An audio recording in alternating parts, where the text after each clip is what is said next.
வரஹ்மத்துல்லாஹி வபரகாத்துஹு. அல்ஹம்துலில்லாஹ். நம்முடைய ஹிதாயத்து தௌஃபீக் சேனலில் நம்ம முன்னாடி நன்மையை ஏவி தீமையை தடுக்கிற 2 காரியங்களையுமே பண்ணிக்கிட்டு இருந்தோம். ஸோ இந்த 2 காரியங்களையுமே நம்ம ஒரே நேரத்தில் ஒரே சேனலில் பண்ணும்போது கண்டிப்பாக இந்த நன்மையை ஏவுற விஷயத்தையும் நம்மளால் என்ன பண்ண முடியாது, ஒழுங்காக பண்ண முடியாது. கண்டிப்பாக அதுக்கு தடைகள் ஏற்படும்.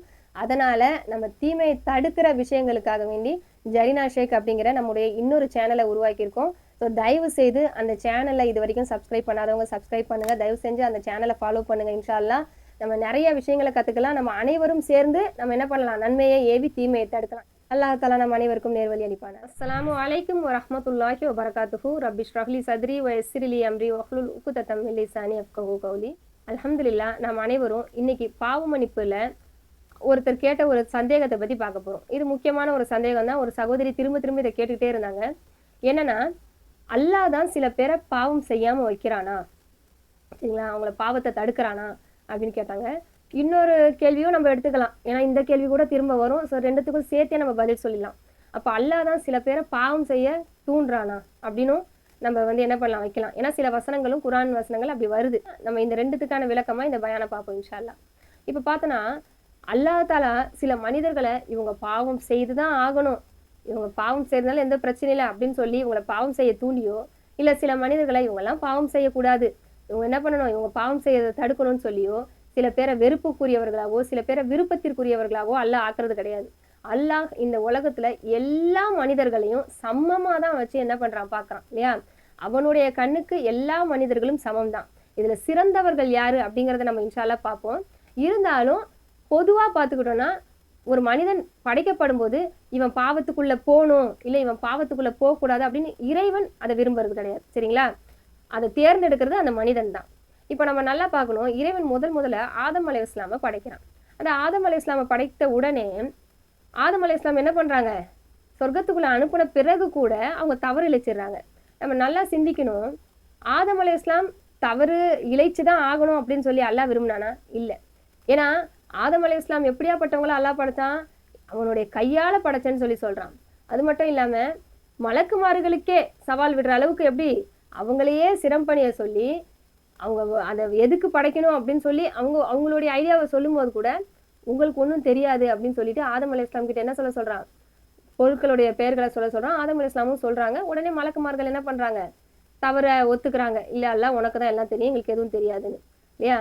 அப்போ அந்த ஷைத்தானே என்ன பண்றான், மண்ணால படைக்கப்பட்டாங்க, நான் நெருப்பால படைக்கப்பட்டேன்னு போராடும் போது கூட அந்த ஷைத்தானோட இவங்களுக்கு எப்படி ஒரு உயர்வு தன்மை இருக்கு அப்படிங்கிறதெல்லாம் அல்லாஹ் தஆலா என்ன பண்றான், காட்டுறான். ஸோ அல்லாஹ் தஆலா இப்படி உயர்த்தி ஒரு மனிதரை சொர்க்கத்துக்கு அனுப்பும்போது அந்த மனிதர் அவர் ஷைத்தானுடைய தீண்டுதல்னால என்ன பண்றாரு, தவறு இழைச்சிட்டாரு. இப்போ இந்த தவறு நடக்கணும்னு அல்லாஹ் விரும்புவானா? ஒரு மனிதரை கண்ணியப்படுத்தி அல்லாஹ் எல்லார்கிட்டையும் சொல்லிட்டு அதே மனிதர் இப்படி தவறு இழைக்கணும் அப்படின்னு சொல்லி அல்லாஹ் தஆலா விரும்ப மாட்டான். ஆனால் அவர் இழைச்சிட்டார். ஸோ இதுல இருந்து என்ன தெரியுதுன்னா, எந்த ஒரு உயிரையும் இது பாவத்துக்குள்ளதான் இருக்கணும், இவன் பாவம் செய்யணும், இல்லை இவன் பாவம் செய்யக்கூடாது, நான் தடுப்பேன் அப்படின்னு அல்லாஹ் தஆலா என்ன பண்ணல, அவன் முடிவெடுக்கல. நமக்கு நன்மையும் தீமையும் பிரித்து அறிகிற அறிவை அல்லாஹ் நமக்கு கொடுத்துட்டான்.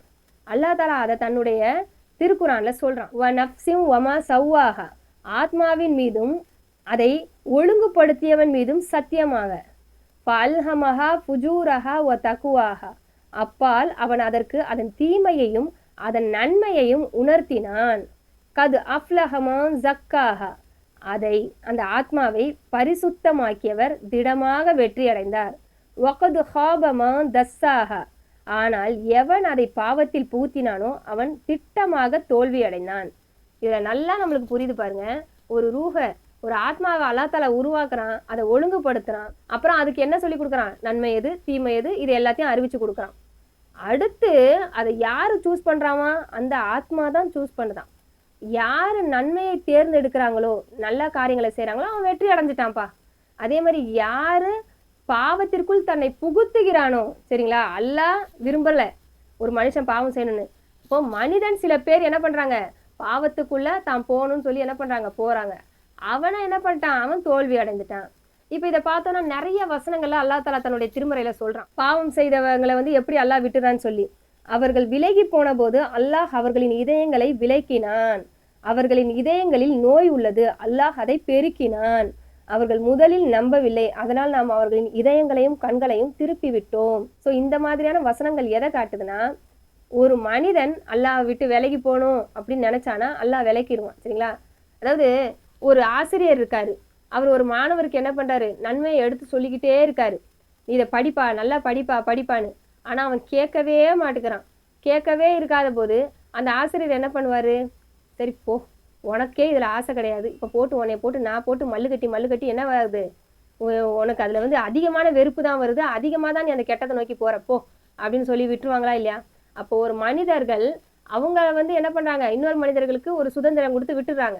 அப்போ நம்மை படைத்த இறைவன் நன்மை தீமை ரெண்டுத்தையும் கொடுத்துட்டு, தீமைய என்ன பண்ணாத அப்படிங்கிற சட்டத்தெல்லாம் போட்டு வச்சு அதுல உள்ள தப்புகளையும் வெளியே காட்டின பிறகும் ஒரு மனுஷன் பாவத்தை அதிகமா செய்யும் போது என்ன பண்ணுவான், நீ பாவம் பண்ணிக்க அப்படின்னு விட்டுருவான். அந்த ஆசையை பெருக்கிக்க அப்படின்னு பெருக்கி விட்டுருவான். சரிங்களா? அவங்களுடைய இதயங்களையும் கண்களையும் குருடாக்கிடுவான், பூட்டு போட்டுருவான். ஸோ இந்த மாதிரியான விஷயங்கள் நடக்கும். அதே மாதிரி ஒரு மனிதன் மேல அல்லாஹ் தஆலா விருப்பம் காட்டுறான், அவங்கள பாவத்துல இருந்து தடுக்கிறான் அப்படின்னா அந்த மனிதன் மேல உள்ள தனிப்பட்ட அன்பு காரணமா அப்படின்னு பார்த்தா கிடையாது. அந்த மனிதனுக்கு என்னவா இருக்கும், அந்த பாவமானது ஒரு வெறுப்பிற்குரியதா இருக்கும். நன்மை தீமை ரெண்டு தீமை தான் அல்லாஹ் காட்டினான். ஆனா சில மனிதர்கள் என்ன பண்றாங்க, தீமையை செலக்ட் பண்ணிக்கிட்டு அதன் பக்கமே போய்கிட்டு இருக்காங்க, பாவத்துக்குள்ள தன்னை புகுத்திக்கிறாங்க. ஆனா சில மனிதர்களுக்கு எப்படி ஆசை வருதுன்னா, நிறைய நம்ம நன்மை செய்யணும், பாவத்துல இருந்து வெளியே வரணும், இறைவன் பக்கம் நெருங்கணும்னு சொல்லிட்டு என்ன பண்றாங்கன்னா இறைவன் பக்கம் நெருங்குறாங்க. அதனால இறைவன் அவங்கள விரும்புறான். அல்லாஹ் தஆலா என்ன சொல்றான், இன்னல்லாஹ யுஹிப்பு தவ்வாபீன், பாவம் செய்யாம எந்த மனிதனுமே இருக்க மாட்டான். உலகத்துல எல்லா மனிதர்களையும் பாவம் செய்யும் தன்மையோட தான் இறைவன் படைச்சிருக்கான். ஆனா அந்த பாவத்தை செய்துட்டு என்கிட்ட நெருங்குறீங்க இல்லையா, அந்த மனிதனை நான் ரொம்ப விரும்புறேன் அப்படின்னு சொல்லி அல்லாஹ் தஆலா சொல்றான். அடுத்து என்ன பண்ண மாட்டான், அவன் விரும்புறவங்களை அவன் பாவம் செய்ய விட மாட்டான் தானே இல்லையா? இப்ப நம்ம ஒருத்தரை ரொம்ப விரும்பிட்டோம்னா அவங்களுக்காக வேண்டி எவ்வளோ அவங்க நல்லா இருக்கணும், அவங்க ஆரோக்கியமா இருக்கணும், அவங்க இந்த உலகத்துல ஜெயிக்கணும் அப்படின்னு எவ்வளோ நம்மளே போராடுறோம் சாதாரண மனிதர்கள்.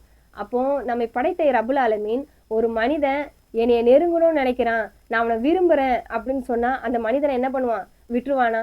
அல்லாஹ் தஆலா என்ன சொல்றான், மனிதர்கள்ல சிறந்தவங்க யாரு, இறையச்சம் உடையவங்க தான் சொல்றான். அவங்க மேல அப்ப அதிகமா விருப்பம் இருக்கும் இல்லையா அல்லாஹ் தஆலாக்கு? எல்லா விதத்திலையும் அல்லாஹ் என்ன பார்த்துட்டு இருக்கான், இதை நான் செய்யக்கூடாது, இது பாவமாயிடும், இது தப்பாயிடும், இப்படின்னு ஒரு மனுஷனுக்குள்ள ஒரு இயற்கையான ஒரு உணர்வு இருந்ததுன்னா அந்த மனிதனை இல்ல இறைவன் பாவம் செய்ய விடுவானா? இதே மாதிரி இறைவன் தான் நேசிக்கிறவரை வழி நடத்துறேன்னு சொல்றான். ஸோ இறைவன் யாரை நேசிக்கிறான் அப்படின்னு நம்ம ஏற்கனவே பயான் பண்ணியிருந்தோம். அந்த கேட்டகரியில நம்ம ஒருத்தவங்களா இருந்தா கண்டிப்பா இறைவன் நம்மளுடைய பாவங்கள்ல இருந்து நம்மளை தடுப்பான். ஸோ இந்த கேட்டகரிகளுக்குள்ள நம்ம எப்படி வரணும் அப்படின்னு நம்ம பார்த்தோம்னா, அந்த மாதிரி நம்ம இருக்கணும், பொறுமையாளரா இருக்கணும், பாவம் செய்துட்டு பாவ மன்னிப்பு கேட்கக்கூடியவங்களா நம்ம இருக்கணும், நம்ம இறையச்சமுடையவரா அந்த பாவத்துல இருந்து நம்ம தவிர்த்து கொள்ளக்கூடியவங்களா நம்ம இருக்கணும். சரிங்களா? இந்த மாதிரிலாம் இருக்கும்போது இறைவன் என்ன பண்ணுவானா, ஷைத்தானுடைய அதிகாரத்தை நம்ம மேல இருந்து எடுத்துருவான். சரிங்களா? அதை தன்னுடைய திருமறையில எப்படி சொல்றான்னா, ஈமான் கொண்டவர்கள் மீதும் இறைவன் மீது முழுமையாக சார்ந்திருப்பவர்கள் மீதும் நிச்சயமாக ஷைத்தானுக்கு எவ்வித அதிகாரமும் இல்லை. திடனாக அவனுடைய அதிகாரம் எல்லாம் அவனை காரிய கர்த்தனாக்கி கொள்கிறவர்கள் மீதும் அல்லாவுக்கு இணை வைத்தார்களே அவர்கள் மீதும் தான். இப்ப நல்லா புரியுதா? இப்போ எந்த மனிதர்கள் ஈமான் கொண்டு அல்லாவை முழுமையா சார்ந்து இருக்காங்க இல்லையா, அதாவது சார்ந்ததுன்னா என்ன, சார்ந்து இருக்கிறதுல நிறைய விஷயங்கள் இருக்கு. நமக்கு தேவைக்கு அல்லாஹ் கிட்ட கேட்கறது மட்டும் சார்ந்து இருக்கிறது இல்ல. நம்மை படைத்த ரப்புல் ஆலமீன் ஒருத்தன் இருக்கான், அவனுடைய வல்லமை இப்படியாப்பட்டது, நம்ம செய்யற ஒரு பாவம் கூட அவனுக்கு தெரியாம போறது கிடையாது. நம்ம மனசுல நினைக்கிறதையும் அறிந்தவன் இறைவன். அதனால நம்ம பாவத்துல இருந்து மீண்டுக்கணும், நம்ம இறைவனுக்கு பொறுமையா இருந்தா பிடிக்கணும், நம்ம பொறுமையாளரா இருக்கணும், நம்ம இறைவனுக்கு இறையச்சமுடையவங்களா இருந்தா பிடிக்கும், இறையச்சம் இந்த மாதிரி இறைவனுக்கு என்னென்ன பிடிக்கணுமோ, இறைவனுக்கு நன்றி செலுத்தக்கூடியவங்களா இருந்தா பிடிக்கும், அதனால நம்ம நன்றி செலுத்தணும். இப்படி சார்ந்து இருக்கிறது முழுமையா. சரிங்களா? இறைவனுக்கு பிடித்த மாதிரி நம்ம இருந்து இறைவனுடைய அருளை முழுமையா அடையுது. ஸோ இந்த மாதிரி இருக்க மனிதர்கள் மீது சைத்தானுக்கு எந்தவித அதிகாரமும் இல்லையா? அப்ப இந்த மாதிரியான மனிதர்களை அல்லாஹ் உருவாக்குறேன்னு அல்லாஹ் இங்க சொல்றானா, இல்ல அந்த மனிதர்கள் அப்படியாப்பட்டவங்களா இருப்பாங்கன்னு சொல்றானா? அந்த மனிதர்களுடைய குணம் அப்படியாப்பட்டதா இருக்கும். அவங்க மேல இருந்து ஷைத்தானுடைய பவரை நான் எடுத்துருவேன். யார் மேல அந்த ஷைத்தானுடைய பவர் இருக்கும் தெரியுமா? எல்லா காரியத்துக்கும் ஷைத்தானை முதன்மையாக்குறாங்க பாருங்க, ஷைத்தானை சார்ந்து இருக்காங்க பாருங்க. அதாவது ஒரு விஷயம் செய்ய போகணும், தொழுகணும், அதே நேரத்துல டிவி ஓடிக்கிட்டு இருக்கு, எதை பண்ணணும், எப்படி சூஸ் பண்ணுவாங்க? ஷைத்தான் கிட்ட முடிவை விடுவாங்க. சரிங்களா? மன இச்சைக்கு முடிவு விடுவாங்க. ஸோ நம்ம இந்த ஃபோனை நோண்டணுமா, இதே ஃபோனில் பயான் வரும், அதே ஃபோனில் வேற ஏதாவது தேவையில்லாத விஷயங்கள் வரும், லாக்ஸ் போடுறது, அப்புறம் என்னென்னமோ சமையல் புரோகிராம், இப்படி ஏதாவது நம்மளுடைய நேரத்தை பாழாக்குற மாதிரி வரும். அதை சூஸ் பண்றோமா, அப்போ ஷைத்தான் கிட்ட நம்ம காரியத்தை விடுறோம். சரிங்களா?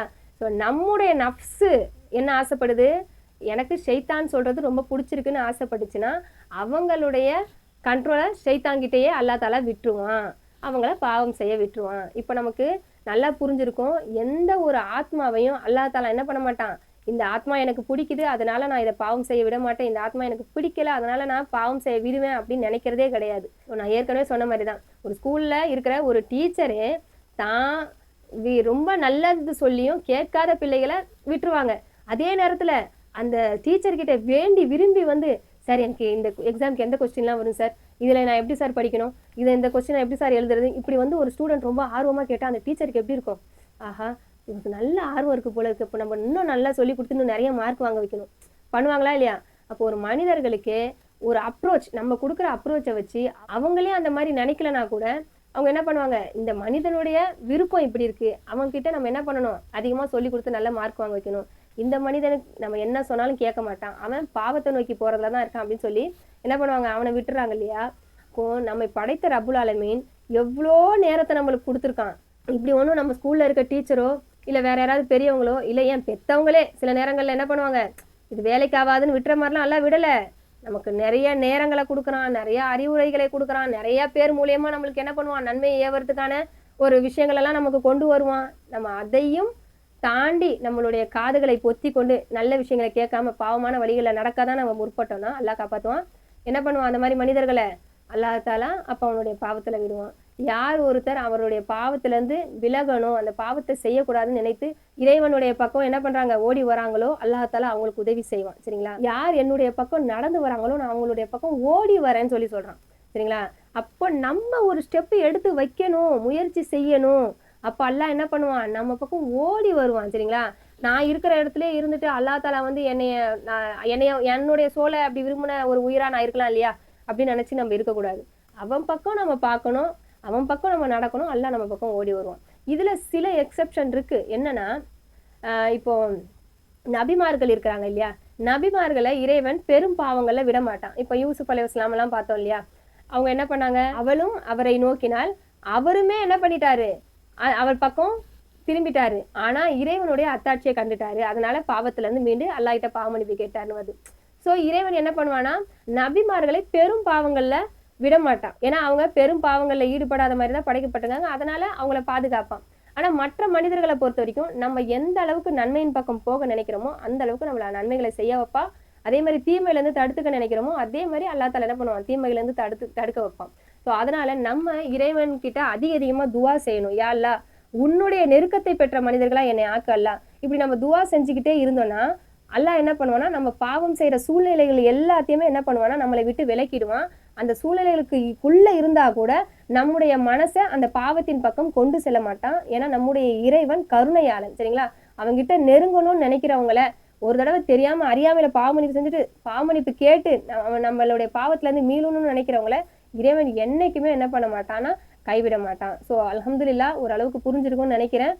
அல்லாஹ் தஆலா நம் அனைவருக்கும் நேர்வழி அளிப்பானாக. வாஹிரு தவானா அனில் ஹம்துலில்லாஹி ரப்பில் ஆலமீன். அஸ்ஸலாமு அலைக்கும் வரஹ்மத்துல்லாஹி வபரகாத்துஹு.